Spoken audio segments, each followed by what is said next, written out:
Hi there, I'm Paul Slavonik. I'm the author of Legacy Drive, and I also made a new intro. Roll it!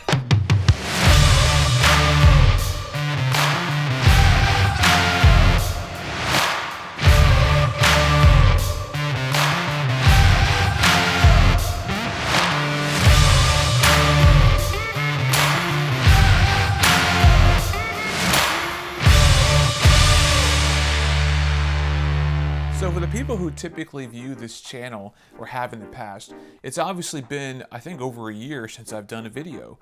A lot of stuff has happened since then, most notably, un momento, I wrote a book.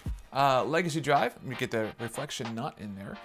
Legacy Drive is 6 years in the making for me. So I really just wanted to take a little bit of time to explain the book. It was really a passion project for a very long time, and it still is. As some people have told me, now that the writing part is done, the easy part is done. And I'm coming to find out that that is very true. From my personal experience, in order to write a story of this size, you have to pull from within.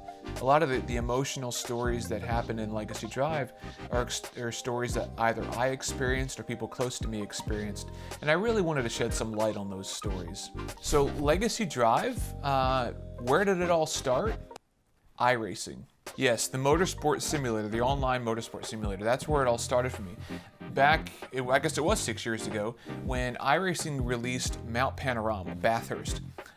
It was such a big deal to me because the supercar series is one of the reasons why I got into iRacing, because I love the cars and they're challenging to drive. When iRacing released Bathurst, I remember it took me like 30 minutes just to get a lap around the track.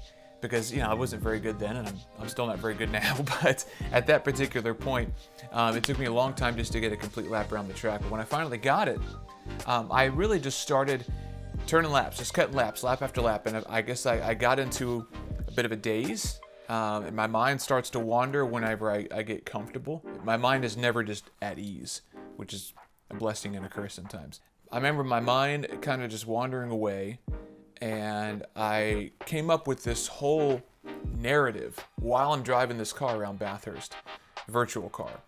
I remember just having this whole vision in my head of what ultimately became the ending of Legacy Drive. This battle on this track and everything, and then a whole kind of subplot narrative of what led to that. But I remember turning off iRacing and stepping away from the computer, and I remember thinking to myself, man, that'd be a really cool idea for a movie. I hope someone runs with it one day. And I just kind of shelved it. But as the days went on, I couldn't get away from this idea. And I just kind of kept adding little things to it here and there. And next thing you know, I kind of had right here what I felt was a complete story.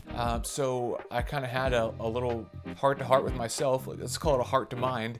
And I said, I think I'm finally going to do this. I think I'm finally going to try and check off that item on my bucket list of writing a book.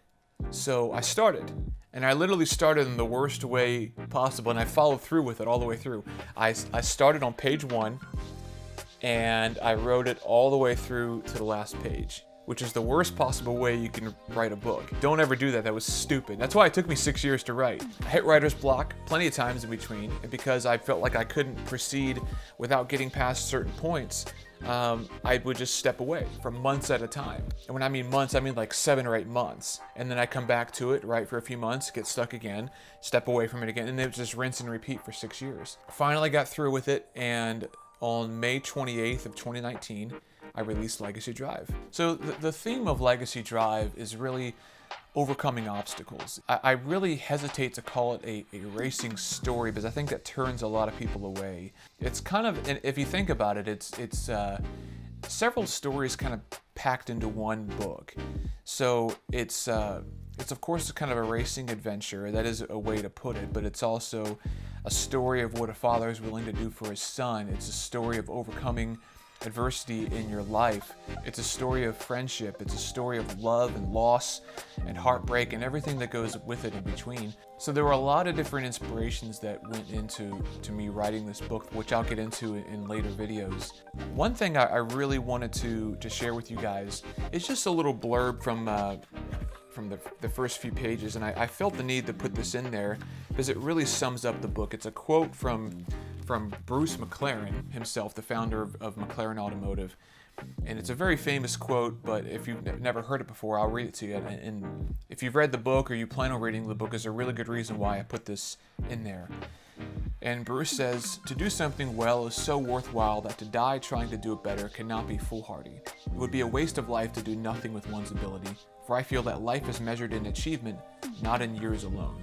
It really kind of sums up the book to really put yourself out there and to take that risk, to take the risks that are challenging you, the risks that are in front of you. Oftentimes we're faced with two different paths in life, the safe path and the path that really defies all logic and reason. And the main protagonist in the book, Bill Watson, is faced with numerous choices that kind of revolve around those same thought lines, where he can either take the quick and easy road, or the safe path, so to speak, or he can do something that really is like, what in the world are you doing? Why are you doing this for? But in the end, and to the people he cares about the most, it makes sense. So if you haven't picked up Legacy Drive and I've intrigued you, definitely check it out. It's on Amazon. It's on every single major online book retailer. And I look forward to sharing all the different stories that are really within this book. I didn't give myself much headroom here. You can look at the first few pages of it on Amazon and see if it pulls you in. I will admit the first chapter is pretty long, but you really have to set the foundation for the rest of the book. So bear with me on that one. Thanks guys so much for tuning in. I look forward to reading some of your comments. Definitely feel free to reach out to me on Facebook or comment below, and I'll definitely try to answer as many questions as I can on the book, and then try to respond to some of them on the next video as well. So take care guys, and I'll catch y'all next time.